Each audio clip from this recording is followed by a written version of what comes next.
Suzy, jesi li spremna? Onda pritisni dugme. Uvek sam spremna. Here we go! Pa, gdje je moja hrana? Sad čekaj malo. Izabrala si ovaj zeleni sirup. Wow! Sedi i uživaj. Zašto mi ga sipate na glavu? Mogli ste da mi barem kažete? Ali sve je hvala. Sirup je mnogo ukusan. Da, ti se još ljutiš na mene. Ne ljutim se, samo sam sva lepljiva zbog njega. Eto, ja sam ti rekla, sirup je mnogo lepljiv.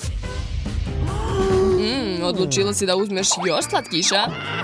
I ponovo si imala sreće. Dobit ćeš ukras za tortu. O ne, zalepit će se za mene. Sva sam u tome. U stvari, kakva je to veze ima? To je veoma ukusno. Sada ličim na veliku bombonu.